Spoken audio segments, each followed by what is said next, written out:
Researchers have found that a certain species of Antarctic penguin have seen a massive fall in its population. Named for its distinctive black line underneath its head, the Chinstrap penguin calls the southern Pacific and Antarctic oceans home. But some colonies in Western Antarctica have shrunk by as much as 77% since they were last surveyed in the 1970s. According to scientists from Northeastern and Stony Brook universities.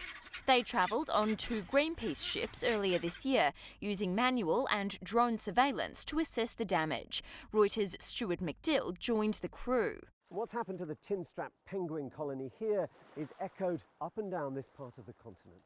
Scientists simply can't tell us why, whether it's climate change generally, warmer average temperatures, or something more specific, the food supply, the krill that they depend on perhaps. What we do know for certain is that over the last 50 years, more than half of the penguins that were here have disappeared. Steve Forrest is a conservation biologist. The declines that we've seen are definitely dramatic. Now, will they continue? That's the question. Are there enough krill? Does the population stabilize? There are plenty of Chinstrap penguins in the world. They're not going to go immediately extinct in the next couple of decades. We've got some very large populations to the east of us in the Weddell Sea.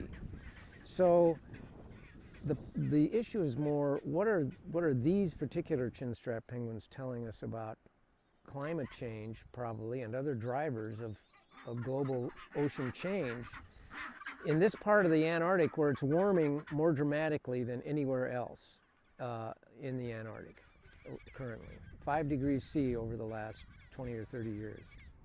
Greenpeace is calling on the United Nations to commit to protect 30% of the world's oceans by 2030, a target called for by scientists and a growing number of governments as the minimum needed to halt the damage being done by human activity. One might say that there's a lot. Today we reached roughly around 4%, which is really, really low. But looking at that, if you turn it around, it still means that we can actively use 70% of the world's oceans. So it shouldn't be that big of a call, really, to protect unique places like we have here around us in Antarctica.